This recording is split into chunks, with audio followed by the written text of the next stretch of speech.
Good morning everyone. Satyendra private ITI की ओर से digital learning class में आप सबों का स्वागत है। आज आप लोगों के सामने एक कुछ क्वेश्चन के सेट लाया हूँ जिसको हम लोग अभी सॉल्व करेंगे। तो आइए हम लोग शुरू करते हैं। आज का पहला क्वेश्चन जो है, what is the name of the angle mark x in the reamer. Reamer में एक्स के रूप में चिन्हित कोण का नाम क्या है? तो यहाँ पर हम लोग जो फिगर देख रहे हैं वो एक रीमर है। तो रीमर में देखिए यहाँ आगे में एक्स से चिन्हित किया हुआ है, तो इसका नाम क्या है? तो देखिए हम लोग को यहाँ एक एंगल दिया हुआ है कि ये एक्सिस से लेकर के ये फ्लूइड्स का किनारों का बीच का कोण को कौन सा कोण कहते हैं? आइए हम लोग ऑप्शन देखते हैं। ए रैक कोण, बी फ्लूट कोण, सी हेलिक्स कोण और डी क्लियरेंस कोण। तो ये जो कोण है एक्सिस से लेकर ये किनारे तक का, ये हेलिक्स कोण कहलाता है। तो ऑप्शन सी है सही आंसर, हेलिक्स कोण। नेक्स्ट क्वेश्चन की ओर हम लोग बढ़ेंगे। What is the name of the process of finishing the drilled hole? Drill किए गए छेद को फिनिश करने की प्रक्रिया का क्या नाम है? ऑप्शन है ए रिमिंग, बी स्पॉट फेसिंग, सी काउंटर बोरिंग और डी काउंटर सिंकिंग। तो यहाँ पर कहा गया है कि ड्रिल किए हुए छेद को फिनिश करने के प्रक्रिया का क्या नाम है? तो जब ड्रिल हम लोग करते हैं तो उसमें क्या होता है कि जो सरफेस अंदर का बनता है वो रफ होता है। तो उसमें जब हम लोग कोई नट या बोल्ट उसमें लगाते हैं, फिक्स करते हैं, तो उसको फिनिश होना ज़रूरी है। तो जो प्रक्रिया ड्रिल करने के बाद करते हैं वो रिमिंग कहलाती है। तो ऑप्शन ए है सही आंसर, रिमिंग। नेक्स्ट क्वेश्चन की ओर बढ़ेंगे। Why hand reamers have uneven spacing of teeth? क्यों हैंड रिमर के दांतों में असमान अंतराल होता है?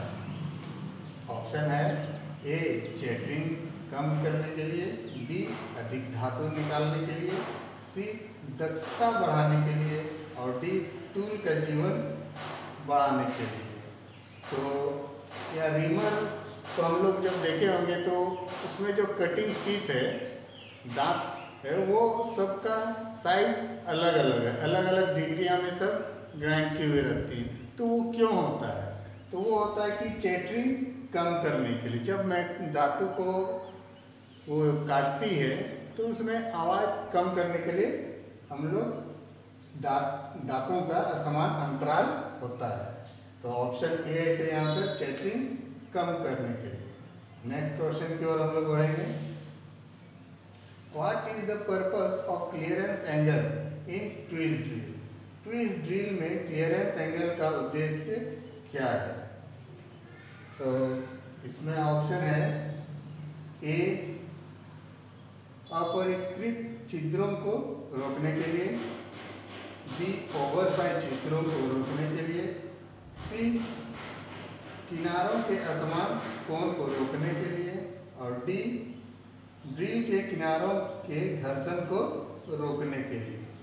तो ट्विस्ट ड्रिल का क्लियरेंस एंगल का क्या उद्देश्य? अगर क्लियरेंस एंगल अगर नहीं रहेगा तो ड्रिल का किनारा जो है वो जो जॉब है उसमें रगड़ खाएगी और वो कमजोर होगी। ठीक है, तो इसलिए ऑप्शन डी है सही आंसर, ड्रिल के किनारों के घर्षण को रोकने के लिए। Next question, what is the angle of countersinking for riveting? जब हम लोग रिवेटिंग करते हैं तो उसके लिए उसका हेड को बैठने के लिए जो जगह देते हैं उसको हम लोग काउंटर सिंकिंग कहते हैं। तो उसका हम लोग को कोण बताना है। ऑप्शन है ए 75 डिग्री, बी 80 डिग्री, सी 90 डिग्री और डी 120 डिग्री। तो रिवेटिंग के लिए जो काउंटर सिंकिंग होता है वो 75 डिग्री होता है। ऑप्शन ए है सही आंसर, 75 डिग्री। नेक्स्ट क्वेश्चन की ओर हम लोग बढ़ेंगे। What is the reason for overheated drill while drilling? Drilling करते समय ड्रिल के ओवरहीट होने का क्या कारण है? ऑप्शन देखेंगे। ए, ड्रिल सही ढंग से नहीं पकड़ी हुई है। बी, कार्यखंड सही ढंग से नहीं पकड़ी हुई है। सी, क्लियरेंस एंगल सही नहीं है। और डी, चिप्स के कारण फ्लूइड्स ब्लॉक हो गई है। तो यहाँ पर है कि ओवरहीट ड्रिल क्यों हो जाता है जब हम लोग ड्रिलिंग करते हैं। तो जैसे ऑप्शन ए में दिया हुआ है कि ड्रिल सही ढंग से नहीं पकड़ी हुई, तो इस अगर वो सही ढंग से पकड़ा हुआ नहीं है तो ड्रिलिंग हमारा होगा ही नहीं। सबसे पहली बात तो ये होगा नहीं। बी, कार्यखंड सही ढंग से नहीं पकड़ी हुई है। अगर हमारा कार्यखंड सही ढंग से नहीं पकड़ी हुई है तो हमारा जॉब जो है हिलेगा, ठीक है, इसलिए ये भी नहीं होगा। डी देखते हैं, चिप्स के कारण फ्लूइड्स ब्लॉक हो गए। अगर चिप्स के कारण फ्लूइड्स ब्लॉक हो गए हैं तो क्या होगा, हमारा ड्रिल बिट जो है वो फंस जाएगा, ठीक है। तो इसका सही आंसर है ऑप्शन सी, क्लियरेंस एंगल सही नहीं है, इसलिए ओवरहीट हो जा रहा है। और ओवरहीट होने के बाद क्या होता है, हमारा कटिंग एज जो है वो खराब हो जाता है। तो इसका आंसर है सी, क्लियरेंस एंगल सही नहीं है। नेक्स्ट क्वेश्चन की ओर बढ़ेंगे। What is the name of the operation to enlarge the hole for given depth? दी गई गहराई के लिए छिद्र को बड़ा करने के लिए ऑपरेशन का नाम क्या है? तो जब हम लोग को बड़ा साइज का ड्रिल करना होता है तो उसमें हम लोग क्या करते हैं कि सबसे पहले छोटा साइज का एक ड्रिल कर लेते हैं, इसके बाद उसमें बड़े साइज का ड्रिल बिट को यूज करके उस छेद को हम लोग बड़ा करते हैं। तो उसका जो ऑपरेशन का नाम है वो है काउंटर बोरिंग। ऑप्शन देखेंगे, ए, रिमिंग, बी, स्पॉट फेसिंग, सी, काउंटर बोरिंग और डी, काउंटर सिंकिंग। तो ऑप्शन सी है सही answer, counter boring. Next question की ओर बढ़ेंगे। What will happen if the clearance angle of drill is more? यदि ड्रिल का क्लियरेंस कोण अधिक है तो क्या होगा? ऑप्शन है ए, कटिंग एज ब्लंट होगी। बी, कटिंग एज तेज नहीं होगा। सी, कटिंग एज कमजोर हो जाएगा। और डी, कटिंग एज मटेरियल को नहीं काटेगा। तो इसमें है कि अगर ड्रिल का क्लियरेंस एंगल अधिक होगा तो क्या होगा? तो इसमें अगर अधिक है तो कटिंग एज जो है कमजोर हो जाएगा, क्योंकि वो घर्षण, इसमें घर्षण होगा तो वो घर्षण के कारण कमजोर हो जाएगा। तो इसका सही आंसर ऑप्शन सी है, कटिंग एज कमजोर हो जाएगा। नेक्स्ट क्वेश्चन की ओर बढ़ेंगे। What will happen if the spindle running out of center while drilling? यदि ड्रिलिंग के दौरान स्पिंडल केंद्र से बाहर चल रहा है तो क्या होगा? ऑप्शन दिया है, ए, ड्रिल टूट जाएगा। बी, ड्रिल अधिक गर्म हो जाएगा। सी, ड्रिल रफ होल बनाते हैं। और डी, अधिक आकार के छेद बन जाते हैं। तो यहाँ देखेंगे ड्रिलिंग के दौरान अगर ड्रिल सेंटर में नहीं है, अगर वो सेंटर से बाहर है तो क्या होगा? तो जैसे ऑप्शन ए है, ड्रिल टूट जाएगा, ड्रिल इसमें नहीं टूटेगा। ऑप्शन बी है, ड्रिल अधिक गर्म हो जाएगा, ये भी नहीं होगा हमारा। सी, ड्रिल रफ होल बनाएगा, नहीं, ये भी नहीं होगा। ऑप्शन डी, अधिक आकार के छेद बन जाएगा। अगर हमारा सेंटर से बाहर होगा तो क्या होगा, वो ज़्यादा बड़ा सरफेस से वो ड्रिल करेगा, जो कि ड्रिल साइड से काफ़ी बड़ा होल हो जाएगा। ऑप्शन डी है सही आंसर हमारा, अधिक आकार के छेद बन जाते हैं। नेक्स्ट क्वेश्चन की ओर बढ़ेंगे हम लोग। What is the name of the element mark x of the thread? Thread के एक्स के रूप में चिन्हित तत्व का नाम क्या है? तो यहाँ एक फिगर दिया हुआ है, तो यहाँ दिया हुआ है एक दांत से दूसरा दांत का बीच का गैप एक्स दिया हुआ है। तो इसको क्या कहते हैं? ऑप्शन एक बार देख लेंगे हम लोग।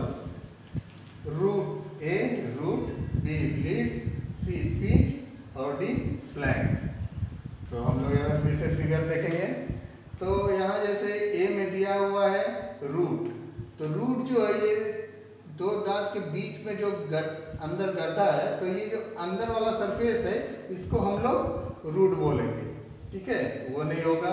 लीड, ऑप्शन बी है लीड। तो लीड क्या होता है कि दांत एक बार में कहीं हम फिक्स कर रहे हैं तो जितना दूरी तय करता है उसको हम लोग लीड कहते हैं, वो भी नहीं होगा। एक डी देख लें, फ्लैंक। तो फ्लैंक क्या है? तो यहाँ जैसे दोनों दांत का जो साइड है, अंदरूनी साइड जो वी आकार का बना हुआ है, इसको हम लोग फ्लैंक बोलते हैं। ठीक है, तो यहाँ पर वो भी नहीं दर्शाया गया है, तो ये होगा ऑप्शन सी, पिच। एक दांत से दूसरा दांत का दूरी को हम लोग पिच करते हैं, तो ये जो एक्स से मार्क किया हुआ है ये पिच होगा। ऑप्शन जो है सी हमारा सही है, पिच। नेक्स्ट क्वेश्चन की ओर हम लोग पढ़ेंगे। What A represents in grinding wheel specification? 32A, 46H, 8V। एक ग्राइंडिंग व्हील जिसका विनिर्देश 32A, 46H और 8V, उसमें A क्या दर्शाता है? ठीक है, तो इसमें ऑप्शन है ए ग्रेड, बी ग्रेन का आकार, सी बंधन का प्रकार और डी अपघर्षण का प्रकार। तो ये जो यहाँ पर स्पेसिफिकेशन दिया हुआ है 32A, 46H और 8V, इसमें ए क्या दर्शाता है, इस ए को हम लोग को बताना है। तो जैसे हम लोग जानते हैं कि ये जो स्पेसिफिकेशन है ये ग्राइंडिंग व्हील का दिया हुआ है, तो यहाँ देखेंगे हम लोग 32 जो है ये कंपनी के द्वारा दिया गया एब्रेसिव का नंबर है, जो कि ग्राइंडिंग व्हील जिससे बनता है एब्रेसिव कन, उसका नंबर दिया हुआ है 32। इसके बाद ए जो है हमारा एब्रेसिव का प्रकार है। ठीक है, ये एब्रेसिव का प्रकार है जिसको हम लोग एल्युमिनियम ऑक्साइड के नाम से भी जानते हैं। ठीक है, तो ये एब्रेसिव का प्रकार है। इसके बाद दिया हुआ है 46, ये जो है क्या है, ग्रेन का साइज है। ठीक है, ये चार्ट में आता है, तो चार्ट में दिया हुआ होता है, तो ये ग्रेन का साइज है 46। इसके बाद आता है एच जो है ये ग्रेड है, हमारा कौन सा ग्रेड है, तो एच जो है हम लोग का सॉफ्ट है। ठीक है, इसके बाद है 8 हमारा स्ट्रक्चर है, ये ग्राइंडिंग व्हील का एब्रेसिव का स्ट्रक्चर है। इसके बाद जो वी है लास्ट में, ये होता है बॉन्ड के प्रकार। ठीक है, किस बॉन्ड से इसको जोड़ा गया है, तो इसमें जो एक ए जो है वो हमारा अपघर्षण का प्रकार दर्शा रहा है, तो ऑप्शन डी है सही आंसर, अपघर्षण का प्रकार। नेक्स्ट क्वेश्चन की ओर हम लोग बढ़ेंगे। What is to be done after dressing the grinding wheel to run concentric चलने के लिए नई ग्राइंडिंग व्हील को लगाने के बाद क्या करना चाहिए? तो जब हम लोग नया ग्राइंडिंग व्हील लगाते हैं तो उसके बाद हम लोग को ट्रूइंग करना चाहिए ताकि वो सेंटर में घूमे। ठीक है, तो ऑप्शन देख लेंगे, ए ट्रूइंग, बी ग्लेजिंग, सी लोडिंग और डी ड्रेसिंग। तो इसमें ऑप्शन ए है सही आंसर, ट्रूइंग। नेक्स्ट क्वेश्चन की ओर बढ़ेंगे। What is the product obtained from blast furnace? Blast furnace से प्राप्त उत्पाद क्या है? तो जैसे कि हम जानते हैं कि जब लौह अयस्क हम लोग धरती से निकालते हैं तो वो उसको हम लोग ब्लास्ट फर्नेस में डालते हैं, जिससे हम लोग को पिग आयरन हम लोग को प्राप्त होता है, अशुद्धि को निकाल करके। तो इसमें ऑप्शन है A pig iron, B cast iron, C wrought iron और डी नरम लोहा। तो इसमें ऑप्शन ए है सही answer, pig iron. Next question की ओर हम लोग बढ़ेंगे। Which metal is use to manufacture magnets, ball bearing and cutting tools. Magnet, ball bearing और कटिंग टूल के निर्माण के लिए किस धातु का उपयोग किया जाता है? ऑप्शन देखते हैं। ए कोबाल्ट, बी कैडमियम, सी वेनेडियम, डी मोलिबेडनम। तो इसमें ऑप्शन ए है सही answer, cobalt.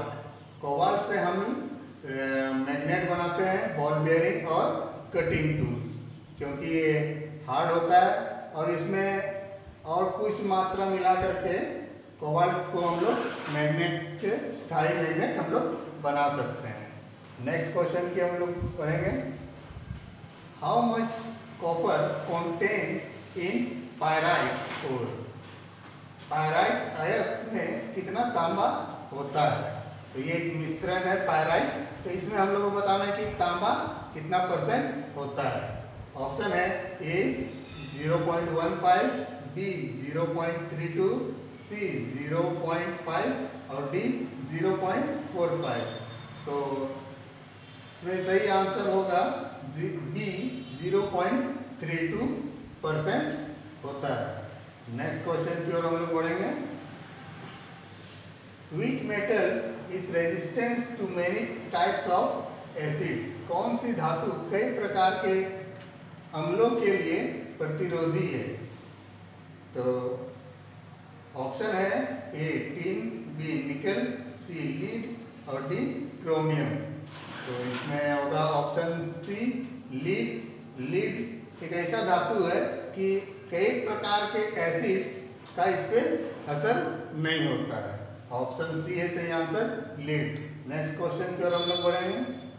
What is the use of telescopic gauge? Telescopic gauge का उपयोग क्या है?